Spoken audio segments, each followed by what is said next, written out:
नमस्कार शेतकरी मित्रांनो, राज्यातील बहुतांश शेतकऱ्यांना कर्जमाफीचा लाभ देण्यासंदर्भात शासन कटिबद्ध आहे का व शासनाने कोणत्या पद्धतीचा जी.आर. हा निर्गमित केलेला परिपत्रक शासन निर्गमित केला आहे। त्यामध्ये महाराष्ट्रातील 36 जिल्ह्यांमधील किती तालुक्यातील शेतकऱ्यांना व कोणत्या अतिवृष्टीमुळे उद्भवलेल्या परिस्थितीमध्ये शेतकऱ्यांना कर्जमाफीचा लाभ देण्यात येणार आहे, त्या संबंधित माहिती आपण या व्हिडिओमार्फत घेणार आहोत। तर ते जी.आर. निघाला, जे शासनाकडून परिपत्रक आहे, त्या संबंधित संपूर्ण माहिती आपण बघणार आहोत। तर शेतकरी मित्रांनो, नैसर्गिक आपत्तीमुळे बाधित शेतकऱ्यांना कर्जमाफी राज्यस्तरावर योजनेसाठी निधी वितरित करण्याबाबत महाराष्ट्र शासन सहकार पणन व वस्त्रोद्योग विभाग शासन निर्णय क्रमांक 1023।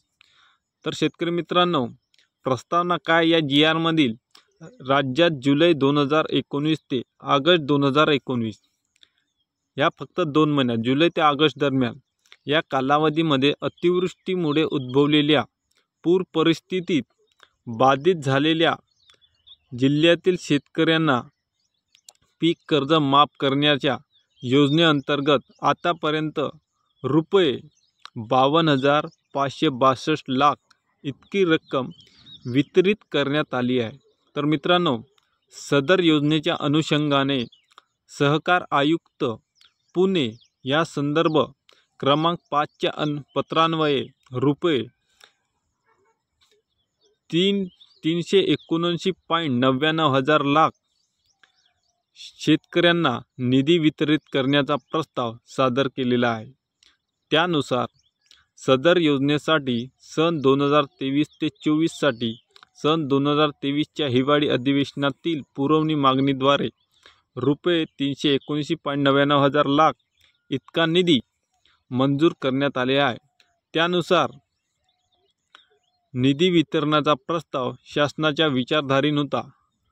तर शेतकरी मित्रांनो, शासन निर्णय सदर योजनेसाठी सन 2023 ते 24 साठी 2023च्या हिवाळी अधिवेशनाच्या पुरवणी मागणीद्वारे 379 लाख इतका निधी मंजूर करण्यात आलेला आहे।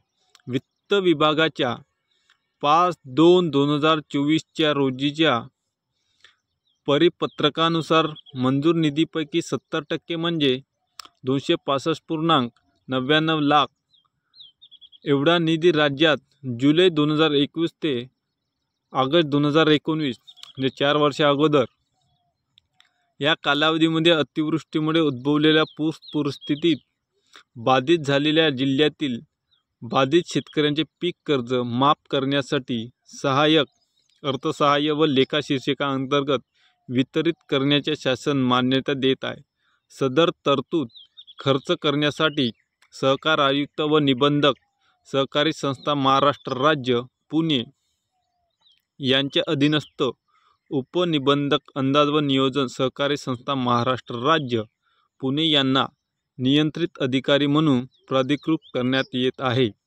तसेच लेखाधिकारी अधीन सरकार आयुक्त निबंधक सहकारी संस्था महाराष्ट्र राज्य पुणे आहरण व संवितरण अधिकारी म्हणून घोषित करण्यात येत आहे। सदर निधी आहरण करून वेळेत खर्च होईल याची दक्षता सहकार आयुक्त व निबंधक सहकारी संस्था महाराष्ट्र राज्य पुणे यांनी घ्यावी। तसेच याबाबतचा अहवाल व खर्चाची माहिती वेळोवेळी शासनास पाठवावी। सदर खर्च हा नैसर्गिक आपत्तीमुळे शेतकऱ्यांसाठी कर्जमाफी योजना, नैसर्गिक आपत्तीमुळे बाधित शेतकऱ्यांना कर्जमाफी 33 अर्थसहाय्य लेखा शीर्षका अंतर्गत 23-24 या आर्थिक वर्षासाठी उपलब्ध असलेल्या तरतुदीनुसार करण्यात यावी, असा आहे शेतकरी मित्रांनो जी.आर. यामध्ये 2019 मध्ये जुलै ते ऑगस्ट दरम्यानमध्ये जी काय अतिवृष्टी उद्भवलेली होती, पूरस्थितीमुळे बाधित शेतकऱ्यांचे नुकसान झालेले होते व पीक कर्ज माफ करण्याच्या योजनेअंतर्गत त्यांना ह्या योजनेचा लाभ देण्यात येईल। पण जोपर्यंत शेतकऱ्यांची यादी सर्व स्पष्ट होणार नाही किंवा त्या बँकेकडून त्या संबंधित उद्भवलेल्या अतिवृष्टीमध्ये शेतकऱ्यांना नोटिसा येत नाही, तोपर्यंत सत्यता उतरते किंवा नाही उतरत त्यासंबंधी देखील संभ्रम आहे। तर शेतकरी मित्रांनो, व्हिडिओ आवडल्यास लाईक करा आणि शेअर करा, सबस्क्राईब नक्की करा। धन्यवाद शेतकरी मित्रांनो।